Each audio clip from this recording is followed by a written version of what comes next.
শুভ বনিদাদাকে পছন্দ না করে শুভ সেটা সহ্য করতে পারে না। ও বনিদা।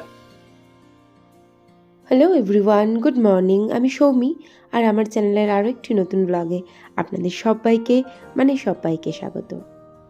প্রত্যেক দিনের মতন একটা ছোট্ট রিকোয়েস্ট, আমার চ্যানেল আজকে আপনারা যদি কেউ প্রথম ভিজিট করেন তাহলে চ্যানেলটা সাবস্ক্রাইব করে নেওয়ার একটা ছোট্ট অনুরোধ রইল। আর যদি আমার ভিডিও ভালো লাগে তো প্লিজ লাইক বাটনটা একটু ক্লিক করে দিয়ে যাবেন। তো চলুন এখান থেকে আমি আজকে ব্লগটা শুরু করি। তো সকালে উঠে জানেন তো আমার প্রত্যেক দিনের কাজকর্ম কমপ্লিট হয়ে যায়। তো আজকে না আমি ছাদে জামা কাপড় মেলতে যাওয়ার সময় আমি বালতি খুঁজে পাচ্ছিলাম না বলে গামলা ভরে নিয়ে আমি চলে গিয়েছিলাম। তো সেই সময় আমার পিঠে মনে হলো যেন একটু লাগলো, তখন আর কেয়ার করিনি। তো এই সময় না পরবর্তীকালে দেখছি একটু একটু একটু একটু করে আবার লাগছে। তো সেই জন্য আমি রান্নাঘরে আজকে চা বসানোর আগে একটু গরম জল বসালাম, আর একটু ওই হট ওয়াটার ব্যাগটা নিয়ে একটুখানি ভাবলাম গরম জলটা একটু শেক করবো, না হলে না আমার কষ্টটা বেড়েই যাবে। যখন নিয়ে যাচ্ছিলাম তখনই ভাবলাম কিছু একটা ব্লান্ডার হলেও হতে পারে, আর মন যা বলেছে একেবারে তাই। তো তমালও বলছিল সকালবেলা ঘুম থেকে উঠে পিঙ্কি হাতটা ব্যথা করছে, তো মেবি ওর শোয়ার দোষে এটা হতে পারে। তো যাই হোক, জলটা গরম বসিয়ে দিলাম, আর এদিকে আমি চায়ের জোগাড় করব। তো চায়ের জোগাড় বলতে আজকে সবাই ভাবলাম আর ঝামেলা করতে ভাল লাগছে না, পিঠে যেহেতু হালকা হালকা লাগছে, আর অদ্ভুত লাগছে, সবসময় যে লাগছে তা না, ওই কোনো কোনো কারণে হাত পা তুললে হ্যান করলে ত্যান করলে লাগছে। আর তার মধ্যে আমি ভেবেছি আজকে যেহেতু শনিবার ছিল, তো আমি ভেবেছিলাম যে একটুখানি নিরামিষ রান্না করব, তো একটুখানি পোলাও করব ভেবেছিলাম। আর বেশ কিছু শীতের সবজি ছিল, তো সেগুলো দিয়ে একটা তরকারি করব ভেবেছিলাম নিরামিষ। কিন্তু সব কিছু জোগাড় করেও ফেলেছি, কিন্তু না আমি জোগাড় করে ফেলেছি বলাটা একটু ভুল হয়ে যাবে। বাবুইকে নক করেছি, ওর মুডটা অফ হয়ে যাবে। অ্যাকচুয়ালি আমিও তো ভেবে রেখেছি না ওই কটাই রান্না করব, মাইন্ডসেট। দেখা যাক, খুব যন্ত্রণা হলে তো পরের কথা পরে আছে। তো এদিকে আমার চাটাও কমপ্লিট হয়ে গেল, আর আপনাদের সাথে আমি বকেই চলেছি। আর আমি জলটাকে হট ওয়াটার ব্যাগে ঢেলে নিলাম। আর এখন কি করব, আমি চাটা খাবো, তারপর একটুখানি গরম জলে শেক করব।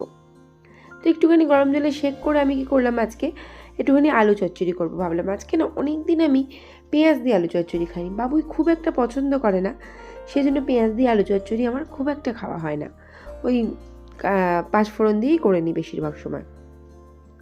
তো আজকে ভাবলাম একটু পেঁয়াজ দিয়ে আলু চচ্চড়ি করি। আর আপনারা যেন ভাববেন না শুধু ব্রেকফাস্টে আমি আলু চচ্চড়ি খাবো, ব্যাপারটা তা নয়। কালকে ফ্রিজের বেশ কয়েকটা রুটি আছে, তো সেই রুটিগুলো দিয়ে আজকে বাসি রুটি দিয়ে আলু চচ্চড়ি দিয়ে খাবো। একটু মটরশুঁটি দিতে ইচ্ছা করছিল, কিন্তু কনফিউজ মটরশুঁটি দেবো কিনা, কারণ টমাল কিচিরমিচির করবে, সেই জন্য কনফিউজ হয়ে যাচ্ছিলাম দেবো কি দেবো না। একটুখানি দিই, খেতে ইচ্ছা করেছে। তারপর একটুখানি টমেটো দেবো, টমেটো দিয়ে বেশ ঝাল ঝাল করে একটুখানি আলু পেঁয়াজে কমপ্লিট করে একটু লঙ্কাগুলো আর হলুদ গুঁড়ো, ব্যাস। সেরকম কিছু হাই ফাই না। আর আমি অন্য সময় প্রেশার কুকারেই করে থাকি, তবে আজকে একটু কড়াইতে করতে ইচ্ছে হয়।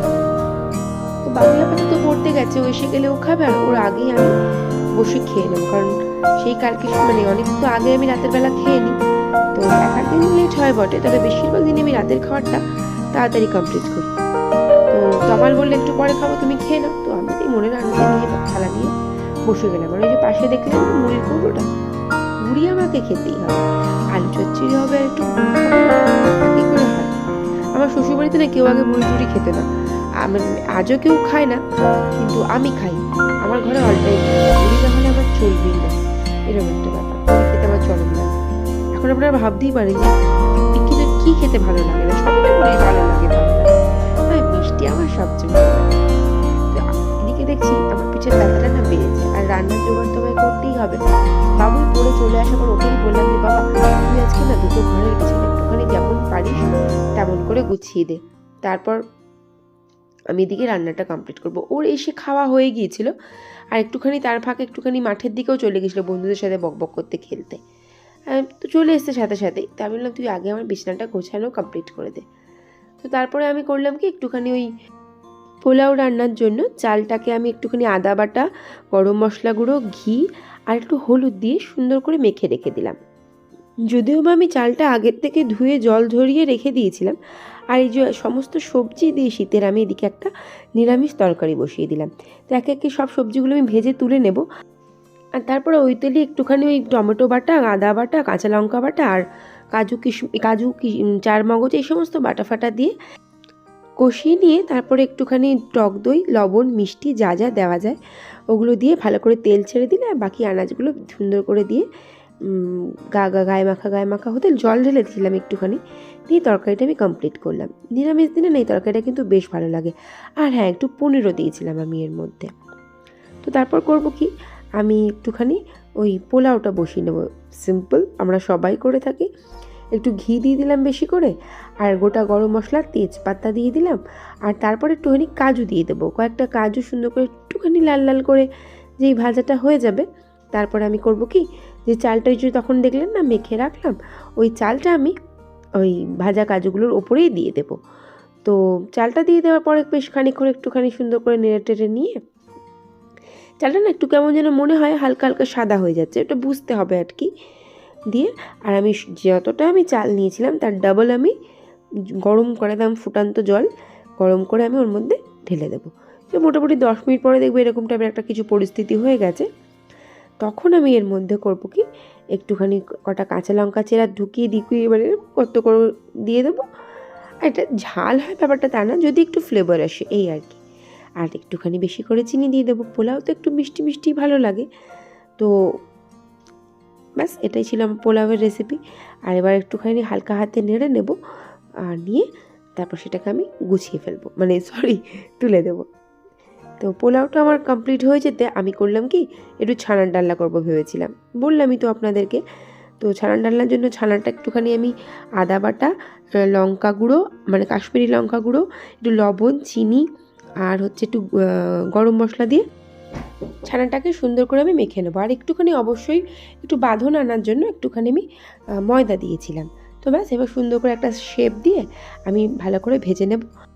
আর গ্রেভি তৈরির জন্য একটু আদা, টমেটো, লঙ্কা বাটা তেলের উপরে দিয়ে একটুখানি তেল ছেড়ে দিলে তারপর একটুখানি খোয়া আর একটু পোস্ত বাটা দিয়ে তারপর এগুলো আমি তুলে দেবো। যদিও বা তুলে দেওয়ার আগে এই বড়াগুলো আমি ঘি গরম মশলাটা দিয়ে নিয়েছিলাম। তো রান্না আমার টোটাল কমপ্লিট হয়ে গেল।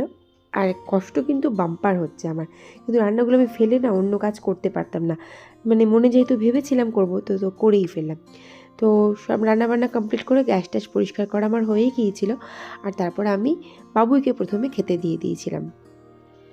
তো ও বললো রান্নাগুলো বেশ ভালোই হয়েছে মামা, ওর নাকি ছানার ডালনাটা বেশি ভালো লেগেছে, তবে আমার ওই পাঁচমিশালি তরকারিটাই বেশি ভালো লেগেছিল। তো যাই হোক, ব্লগটা আমি এখানে শেষ করলাম।